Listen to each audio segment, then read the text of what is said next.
17वीं शताब्दी के अंत में और 18वीं सदी की शुरुआत में किसान जो थे वो बार बार विद्रोह करने लगे थे। किसानों का विद्रोह मुगल साम्राज्य के पतन का महत्वपूर्ण कारण था। राजकीय कारण, मुगल साम्राज्य का स्वरूप। मुगल साम्राज्य का स्वरूप पुलिस राज्य की तरह था, जो अंतर्गत और बाह्य व्यवस्था, महसूल का संकलन इतना ही सीमित था। एक विकेंद्रित प्रशासन था, एक अमल नहीं था। परकीय आक्रमण, मुगल शासन के दरमियान वायव्य सरहदों से बार बार हमले होते थे, लेकिन अंतर्गत शक्तियों की कमजोरी की वजह से डटकर मुकाबला नहीं कर पाते थे। सभी मुगल शासकों ने वायव्य सरहद का खास ख्याल नहीं रखा था।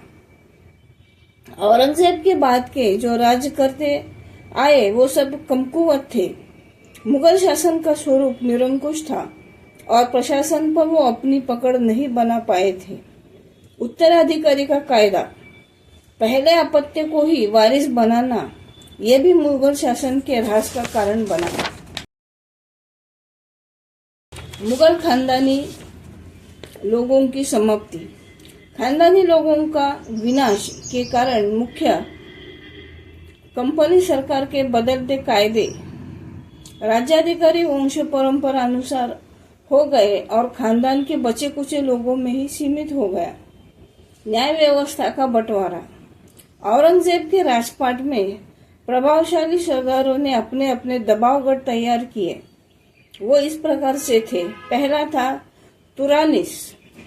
ट्रांजास्किया के खानदानी लोगों को तुरानी या मध्य एशियाई पक्ष कहा गया है। इसका नेतृत्व गाजी उद्दीन खान, फिरोज जंग और उसका पुत्र निजामुल मुल्क इसने किया था। दूसरा पर्शियन, इसका नेतृत्व अमीर खान, इशाक खान और सआदत खान इन्होंने किया। इनका समर्थन करने वाले लोग मध्य एशिया या पर्शिया से आए थे। इस कालखंड में हिंदुस्तान के सरदारों का जो पक्ष था उसका नेता सैयद अब्दुल खान और सैयद हुसैन अली सैयद बंधु थे। उनको हिंदू सरदारों का समर्थन मिला। प्रादेशिक आकांक्षाओं का उदय, औरंगजेब के कालखंड में जाट, सिख और मराठा जैसे मजबूत प्रादेशिक सरदारों ने अपना राज्य पाने के लिए मुगल बादशाहों के विरुद्ध उठाव किया। आर्थिक कारण मीमांसा, जहागीरदारी का संकट, अनेक जहागीरदारों की जहागीरी कब वापस ली जाए इसका कोई शाश्वती नहीं थी। अनेक जहागीरदार बिना जहागीर के रहने को मजबूर थे। महसूल में तफावत, मुगल साम्राज्य की जमीन महसूल आमदनी के चौथाई पर हिस्सा था, लेकिन वो भी सही तरह से वितरित नहीं किया जाता था। औरंगजेब की दक्कन मुहिम, बीजापुर और गोलकोंडा हासिल करने के बाद औरंगजेब का महसूल 23% से बढ़ गया, लेकिन इसे तिजोरी में भरने के सिवा उसने उस महसूल का उपयोग दक्कन मुहिम के लिए किया। लश्करकरण,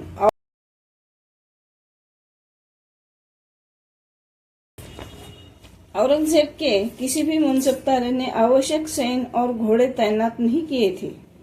सैन्य और घोड़ों की देखरेख ठीक से नहीं की थी। किसी भी साम्राज्य की सुरक्षा लश्कर के सामर्थ्य पर टिकी होती है। मनसबदारों के इस लापरवाही को मुगल साम्राज्य को भुगतनी पड़ी। दूसरे कारण, यूरोपियंस का आगमन। औरंगजेब की मृत्यु के बाद मुगल साम्राज्य जल्दी से विघटन होने लगा। यूरोपियन मुल्क ईस्ट इंडिया कंपनी के साथ रहकर व्यापार में अपनी मक्तेदारी करना चाहते थे, क्योंकि उन्होंने आरमार पे अपना कब्जा कर लिया था। उनकी व्यापार को बढ़ावा देने की मनीषा थी। राष्ट्रीय एकात्मकता का अभाव। इस कालखंड में पीढ़ी दर पीढ़ी सांस्कृतिक एकात्मकता थी, लेकिन भारतीयों में हम सब भारतीय है ऐसा कभी महसूस नहीं हुआ था। उनमें दरार कायम थी। इस कारणवश साम्राज्य के लिए जीने या मरने का आदर्शवाद नहीं था। नागरिक व्यक्ति जमाती, जाति और धर्मपंथों से एकनिष्ठ थे। साम्राज्य के लिए ये बहुत हानिकारक था।